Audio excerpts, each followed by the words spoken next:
The quarterly family meetings started when I was 16. Dad called them Thompson Family Business Reviews. Formal presentations in the conference room of Thompson Enterprises, complete with PowerPoint slides and financial projections. A family business requires family accountability, Dad would say, adjusting his tie before each meeting. Everyone needs to understand their role in our success. My role, according to these meetings, was consistently disappointing. Emily's grades are slipping again, Dad would announce, clicking through slides that somehow made my B+ average look like academic failure. Private school tuition, $40,000 annually. Return on investment, declining. Stepmom Margaret would nod sympathetically. Perhaps we should consider public school options. My half-brothers, David and James, never faced these reviews. David was the golden child, Harvard MBA, already working as Dad's vice president of operations at 28. James was the creative one. His art degree was seen as brand diversification for the family image. But me, I was the financial burden. The reminder of Dad's first marriage. The daughter who cost money without generating family value. Emily's college fund has reached $200,000, Dad announced at my senior year meeting. However, given her current trajectory, we should discuss more cost-effective education options. Community college has excellent programs, Margaret suggested helpfully. Much more practical for someone with Emily's limitations. I sat quietly through these meetings watching Dad's company presentations. Thompson Enterprises had grown from a small construction firm into a real estate empire worth $500 million. Shopping centers, office complexes, residential developments across 3 states.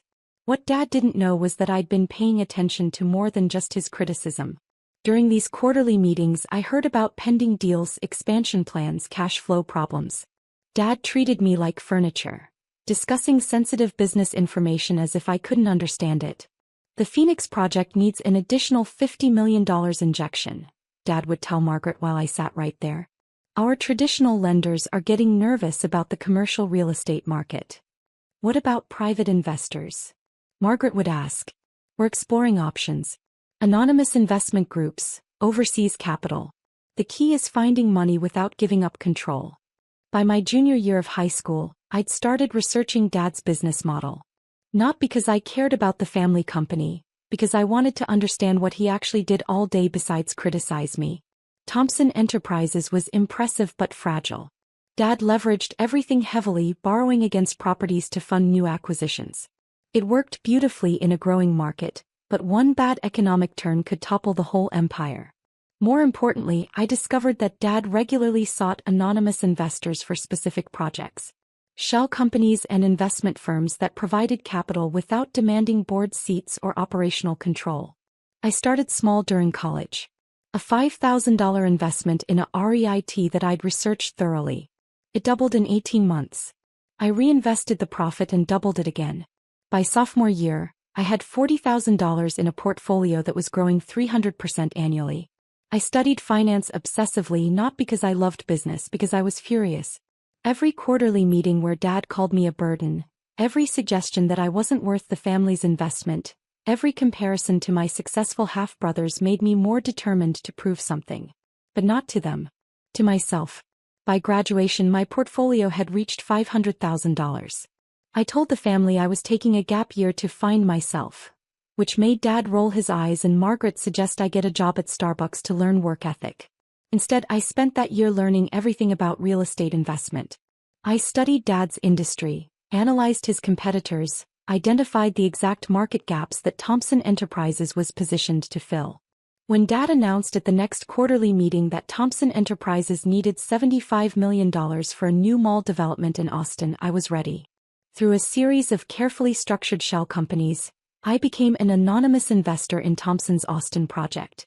Dad had no idea that the $25 million injection that saved his mall development came from his financially burdensome daughter. The Austin Mall was a massive success. My $25 million investment returned $45 million in 3 years. I reinvested everything into more Thompson Enterprises projects. Always anonymously. Always through different shell companies and investment firms. Dad never knew that his mystery investor, the one he bragged about finding to expand the business, was sitting across from him at quarterly meetings, listening to him complain about her college expenses.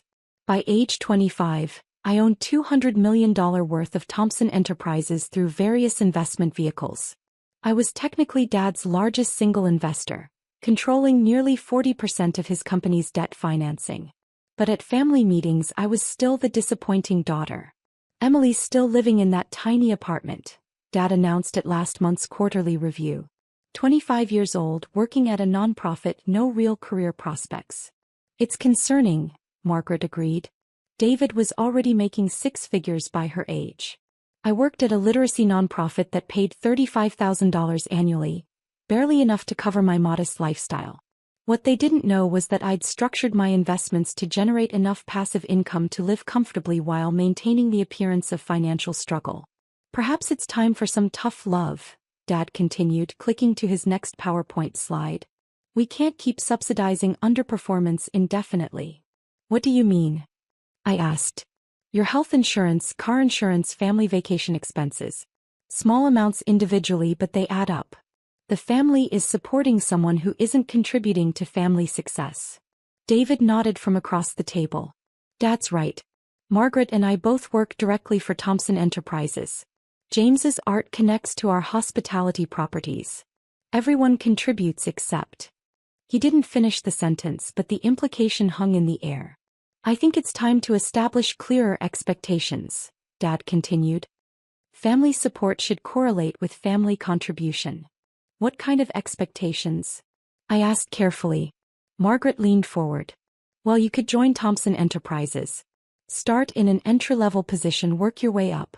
Prove your commitment to family success. Or, Dad added, we could help you find a more lucrative career path. Real estate license, business degree, something with actual earning potential. And if I prefer my current job? Dad's expression hardened. Then you should prefer paying your own expenses. Adults support themselves, Emily. The family business supports family members who support the family business. David and James exchanged glances. Margaret smiled sympathetically. This had clearly been discussed before I arrived. I see, I said quietly. It's not personal, Dad continued. It's practical. Thomson Enterprises is expanding rapidly. We're investing in new projects, hiring key personnel, building our legacy. Resources need to go toward growth, not maintenance. You've always been a financial burden to this family, Dad announced, clicking to a slide that somehow quantified my lifetime costs. Private school, college tuition, ongoing family support. We've invested significantly without seeing returns. Margaret nodded. This meeting is about establishing a new model. Real contributors only. The slide showed my costs over 25 years.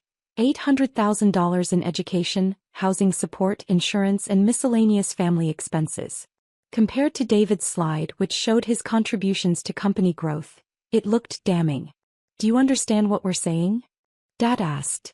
Understood, I replied. Good. We're not cutting you off completely, Dad clarified. But starting next quarter, family financial support will be merit-based. Contribute to family success, receive family benefits. When do you need my decision? End of this week. Join Thomson Enterprises in a real capacity, or transition to full financial independence. I nodded and gathered my things. The meeting continued with discussions about David's promotion to senior vice president and James's upcoming art exhibition at the company's downtown hotel. As I drove home to my modest apartment, I thought about the irony. Dad's company was having its best year ever, largely because of the anonymous investments I'd been making. The $200 million I'd channeled into Thomson Enterprises over 5 years had funded their 3 most successful projects. And now he was threatening to cut me off for being a financial burden. Monday morning, I called my investment manager, Patricia Williams.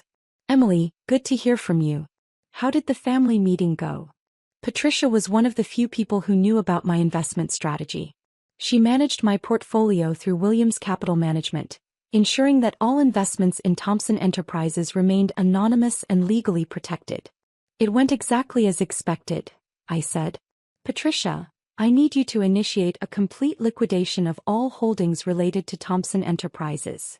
There was a pause. Emily, that's $200 million across 17 different investment vehicles. Are you sure? I'm sure. The liquidation will take several weeks to execute properly.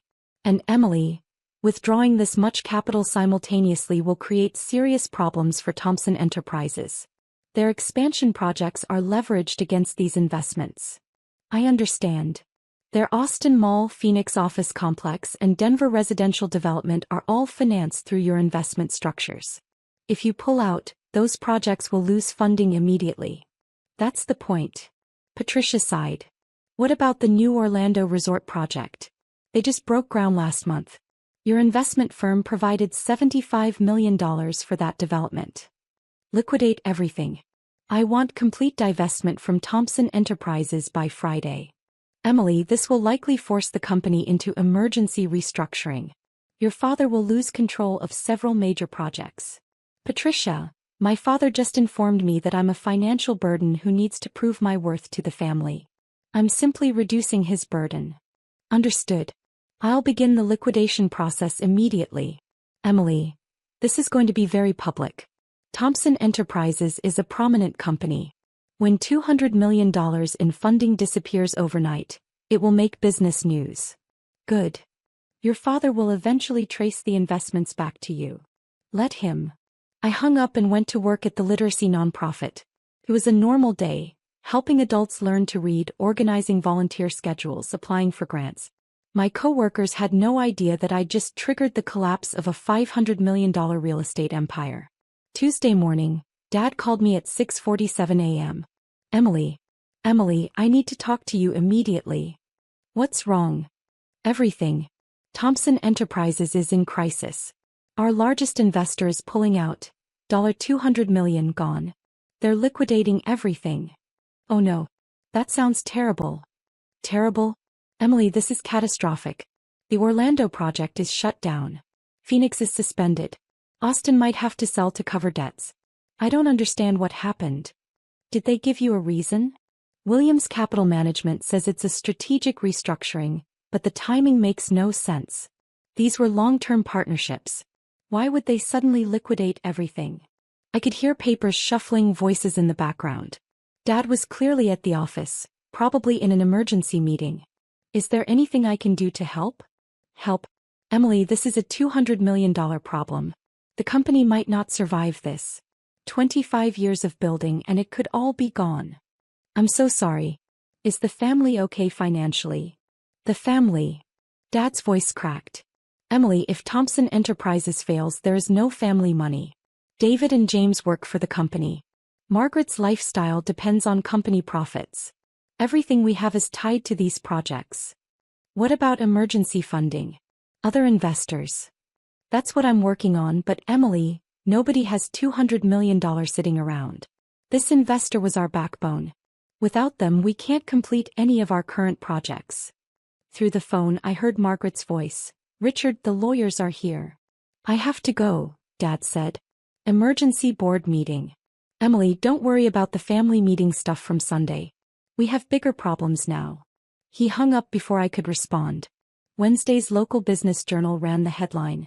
Thompson Enterprises faces crisis as major investor withdraws $200 million. The article detailed the company's sudden financial crisis, the suspension of multiple projects, and speculation about whether the company could survive. Dad's photo showed him looking haggard outside the corporate headquarters. David called me Wednesday evening. Emily, have you seen the news about Dad's company? Yes, it looks serious. Serious? Emily, I might lose my job. The whole company is falling apart. Dad's talking about selling everything just to cover debts. I'm sorry to hear that. The worst part is the timing. Right after Sunday's meeting, this mysterious investor destroys everything. It's like they wanted to hurt us personally. That does seem like strange timing. Emily, Dad is obsessed with finding out who Williams Capital Management really represents. He's hired forensic accountants to trace the money. He thinks someone deliberately targeted our family. Why would someone do that? I don't know, but Dad is convinced this is personal. He keeps saying the liquidation was too precise, too devastating to be just business. Thursday morning, Patricia called with an update. Emily, the liquidation is complete. All $200 million has been withdrawn from Thompson Enterprises projects. I've transferred the funds to your main investment account.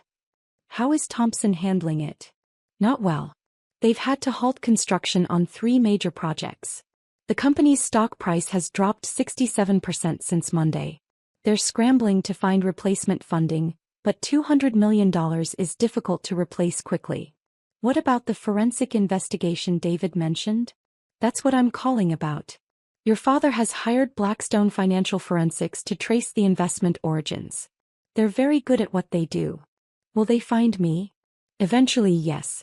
I structured everything legally, but if they dig deep enough, they'll connect the shell companies back to your personal accounts. Maybe 2 weeks before they have definitive proof. That's fine. Emily, are you prepared for the consequences? Your father will know that you secretly funded his business for 5 years, then deliberately destroyed it. I'm prepared. And your family will know you've been hiding a $200 million investment portfolio while pretending to be financially struggling. They'll figure it out eventually. Friday evening, James called. Emily, I need to ask you something and I want you to be completely honest. Okay. Do you know anything about Williams Capital Management? My heart rate stayed steady. Should I? The forensic accountants found something weird. The investment firm that destroyed Dad's company, it's connected to a bunch of shell companies. And one of those companies lists an E. Thompson as a beneficiary. Thompson is a common name. That's what I said. But Dad is convinced it's more than coincidence. He thinks someone in our family might be involved. James, do you really think I could secretly invest $200 million in anything? The question hung in the air. James was quiet for a long moment. Emily, you work at a nonprofit. You live in a 1-bedroom apartment. You drive a 10-year-old Honda. The idea that you could have that kind of money is ridiculous. Yeah. I told Dad he's being paranoid. But he's desperate to blame someone. I understand. He's going through a lot. Can you do me a favor? Can you call him this weekend? He needs family support right now. And maybe don't mention the financial independence conversation from Sunday. He's feeling pretty guilty about that timing. Of course. After hanging up, I sat in my modest apartment, looking around at my second-hand furniture and thrift store decorations. Everything in my living room probably cost less than Dad spent on lunch most days. But my bank account had just received $200 million. I called Dad Saturday morning. Emily, thank God you called. I've been meaning to reach out. James said you're having a difficult week. Difficult? Dad's laugh was bitter. Emily, I might lose everything. 25 years of building this company, and it could all be gone because some anonymous investor decided to destroy us. That sounds incredibly stressful. It is. And Emily, I need to apologize about Sunday's meeting. The timing, with everything that's happened, it looks like I was cutting off family support right before a crisis. You couldn't have known. Still, it was poorly timed. Listen, about the financial independence thing. Let's table that conversation. Your family. Family supports each other, especially during difficult times. I appreciate that. And Emily, I want you to know that if the company survives this, if we find new investors and rebuild, you'll always have a place here. I may have been too harsh about your contributions. What do you mean? I mean, maybe family value isn't just about money. Maybe having a daughter who works with underprivileged communities, who chooses service over profit. Maybe that's valuable too. I almost felt sorry for him. Almost. Dad, what if the forensic investigation finds something you don't want to know? What do you mean? What if the person who destroyed your company is someone close to you? There was a long pause. Emily, do you know something about this? I'm just saying, sometimes the people we underestimate the most are the ones with the most power to surprise us. Emily, if you know anything about Williams Capital Management or these shell companies, you need to tell me. Dad, why would I know anything about high-level investment firms? Again, the question created silence. Dad was thinking through the impossibility of his financially struggling daughter being involved in a $200 million investment scheme. You're right, he said finally. I'm just desperate for answers. You'll figure it out. I hope so. Because if someone deliberately targeted our family, if someone wanted to hurt us personally, that's unforgivable. It would be. After we hung up, I opened my laptop and checked the business news. Thompson Enterprises stock had fallen another 12% overnight. The company was officially in crisis mode. By Monday, the forensic accountants would probably trace the shell companies back to my accounts. Dad would learn that his financially burdensome daughter had been secretly funding his business empire for 5 years. And then he'd learn that she'd deliberately destroyed it in 4 days. I looked around my small apartment again. Tomorrow I'd go back to my $35,000 a year nonprofit job. I'd help adults learn to read and apply for small grants to keep our programs running. But tonight I allowed myself to imagine Dad's face when he realized the truth. The daughter he'd called a financial burden had been his largest investor. The family member he'd threatened to cut off for not contributing had been secretly funding his success. Sometimes the most expensive lesson is learning that the person you've underestimated the most is the one who's been holding your entire world together. And sometimes that person decides to let go.